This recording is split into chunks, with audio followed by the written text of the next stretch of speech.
How y'all doing? Derby Jack here. Well, I'm getting up against a wall. It seems like more walls are closing in on me. Do you know there's probably more than top to bottom left, It just seems like I keep hitting walls, or walls like hitting me. I'm up against one. Time is shortening in certain areas of bills that need to get paid. Keep me in prayer, please, because I may be shut down on my internet for a couple days until I get this money that I'm waiting for to come in to pay the bill. I really need the internet on, especially for my meeting with Social Security. And the rent thing, I got some paperwork I wasn't expecting, and it's sort of like it's changed a couple plans there. So keep me in prayer. I still am waiting to go. I have made tomorrow. I'm making an appointment for the eye doctor, because it's getting to a point where I'm not going to be able to drive soon. So until I get this taken care of, and some other medical complications have begun. So I got a lot of walls that are trying to close me in. When I'm in this type of muck and mirror, I always like Psalms, and my favorite Psalm is 23. Lord is my shepherd, I shall not want. He make me lie down in green pastures. He leadeth me beside the still waters. He restoreth my soul. He leadeth me in the path of righteousness for his name's sake. Yea, though I walk through the valley of the shadow of death, I will fear no evil. For thou art with me, thy rod, thy staff, they comfort me.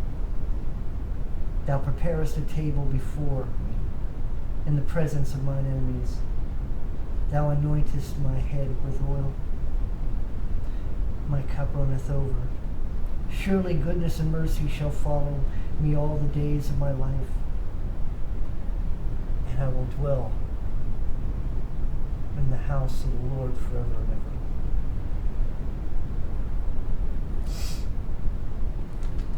Look at a couple other areas.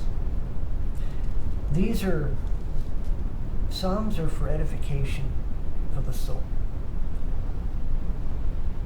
When you're in those areas of gray and uncertainty, the soul manifests its own fear. The soul wants to feel comfortable, wants to feel prepared, wants to be ready. And the problem in the soul is that the soul should never have to fear. And sometimes we get put in positions where we fear. And what we manifest is what is in the soul. What we've allowed to manifest its purpose in us. The power of the Holy Spirit, the Christ, the purpose of Christ is to what? Magnify God, glorify God. That in you allow the power of the Spirit to rise, to magnify you for the purpose of being magnified for God, to magnify Him. For every win is for God. It's I know that we won just by the resurrection of Jesus, right? Of the Christ. Also, of what he gave us. The helper. The power. The connection. But in knowing all these things, in recognizing, when you get into books like Psalms, you get into the heart of God, and whatever God is in respect of God himself as soul. This is how you reach God in your heart. To reach God's heart, to reach God's soul, to say is that you have got to reach for him in all circumstances. I reach for him in my good circumstances, and I am reaching out, with arms stretched to see me through this area. I'm getting older. I can't see myself out in the streets. I can't see myself having to live in my tower. If it comes to be, it comes to be. Every avenue that I went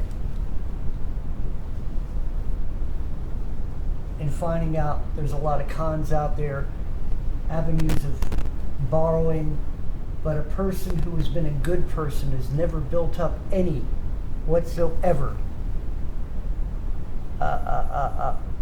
credit, has more against him for not having it than a person who has bad credit. I get a kick out of that, but at the same time, you think about getting a credit or getting a loan, then what happens if you're not able? I've been there before. So,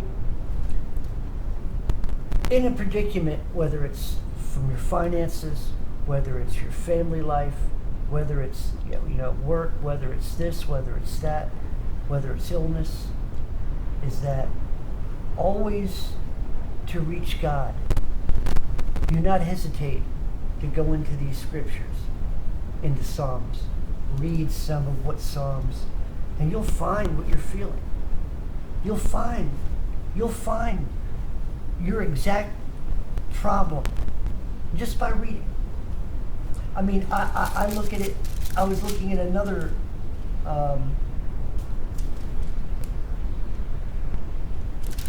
where was it?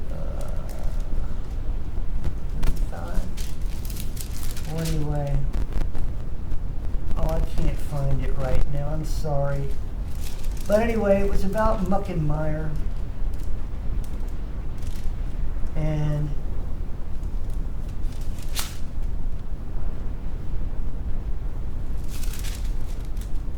being pulled down and then being pulled up from the muck and mire. So anyway, I'm in the muck and mire. And I got my arms reached out. So pray for me. I pray that I can work out something with the with the landlord situation to back it up a couple more days or a week or so than what they're trying to move it up on. What it is that they start eviction process where they get paperwork together, and then that paperwork costs money, and then the lawyer they get costs money, which they put on your bill. So by the time of all this, that whether you go to court or you get evicted, they have a bill on you can't pay back, which would be another couple $1,000s on top of what you already owe. And I'm trying to keep that from happening, because even if the money comes in and that becomes the case, then I have all that money taken away that needs to be used for other areas. So pray for somebody to have some type of logic somewhere and allowing me the time that I need. That's my whole problem. It's not as much the money, but it's the time factor of when the bills come in. I know I will have the money. I just need the time. And that's the thing that they're pushing me on. And it seems like everybody seems to keep pushing and keep pushing. I just basically lost because I was expecting some money to come in on my end from another source, and I'm still waiting on that. I have already lost my car insurance because if I even pay it now, there's a couple $100 late fee, and how they get away with doing that beats me right now because I don't want to look into it. So I've got the real world hitting me and putting me in a, like I said, in walls constantly. They're just backing me up in these walls. I don't know where the walls are coming from. They just keep backing me up. So pray for power. Pray for sanity through all this, and pray for grace. Grace, not mercy. Grace. We're in a time of grace, and I need all the grace I can get. So if you're going to pray for anything for me, pray for grace. I want to pray for dear brother, the Holtz. Him and his better half has been dealing with demons on his end, and he's been in some trouble, and I pray for his mind to be healed by the Spirit, and that his wonderful counterpart Jean, that she that God soothes her heart and gives her peace and peace of mind, because she is very, very beaten down with worry and stuff. He's in a place where he's not being treated as well as he should be, and it's kind of a shame that there's nobody able to do anything even lawfully. So it's like you got to pray for strength. You got to pray for the ability and for him to not lose it. He's one of them people that easily gets off and will lose. So I pray for these type of people. Demons love the vulnerable, and they love to play games with them, and that's why demons are demons. They're just evil little things, and when they get their claws into certain types of people, whether they're rich and vulnerable or just ignorant and vulnerable, or mentally unstable and vulnerable, these are little demons. That's what they can get. Yeah. Don't put too much stock in demons. Okay, they're only as powerful as your weaknesses against them. So I'm being hit by a lot of demons, and I just pray for grace. So anyone else out there who's in the same type of position, I back at you. That God gives you the grace, and God gives you the ability to endure the demons at your doors, and how the corruption of the people around you and organizations and governments and stuff just seem to always work against us instead of for us. That God breaks down the walls of partition to make things available that are need to be available for those in need. I'm a person who's in need of what belongs to me, and I don't think it's asking too much to get to the point of being able to get what I need. So as anybody should get what they need, whether it's Social Security, whatever, you paid into it.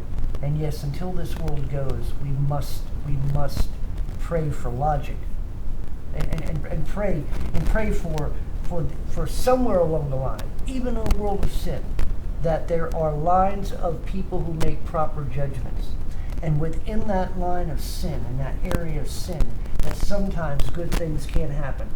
And they do, in spite of the sin and the nature around it. We live in a very cold world right now. We live in a very loveless world. Painted as love, or acceptance is painted as love. And all it is accepting sin for what it is. And not judging it for when it's being manifested. That's where we're at right now. And for those people who would judge such things become hateful, then if you being that way makes you hateful, then stay hateful. Because your hatefulness is just another manifestation of the love. Because you're not hating the person, you're hating the sin that dwells within the person. And you're hating that the person's allowing the sin to manifest itself within them and take them over. So, these are prayers, things that are on my heart. And, I must say that I'm strong, but I'm not Superman. It's like a song my one song, so many songs, I remember the names of them, but I'm like an old, way back when, and the verse that goes, I'm like an old Superman with holes in his cape. I don't spend my time wishing I was 21 again. I'm settled in my ways as I roll around the bend. Yeah, that was the verse, but, so yeah. But anyway, I love you all. Prayers, prayers, prayers. The power of prayer is everything. And for anybody who can financially help, I have a PayPal and also a GoFundMe. If I had everybody add a penny, you got 1,000 pennies. There you go. So all I'm saying is just if you can, only for those who can. I'm never asking anybody to slice their own throat for me financially. Only for those who can spare $1 or $2. That's all I'm asking. I'm not asking for anybody to turn over the lease of their vehicle or anything like that. Or I don't want the keys to your house. All I need is a little help, a blessing, a love offering. That's all I'm asking. And if YouTube would stop its attack on me and allow me to grow and allow my videos to be seen, because they keep them back. I've already known about that. I've already been told about it. And right now they're doing this other thing. I can't even write anything on my community board unless I give them a picture of my ID to prove that I'm me. I'm on my own. I don't even want to get into it. Get tack, you see what I'm saying? Pretty soon you get on here, it's like, well, who are you? We don't know you. You're going to have to show us your ID, you know. My own computer won't even let me get on, you know. Wouldn't that be the thing? Big brother. Mm-hmm. All right. I thank you very much. God bless you. Derby Jack out. And I'll see you all on the other side.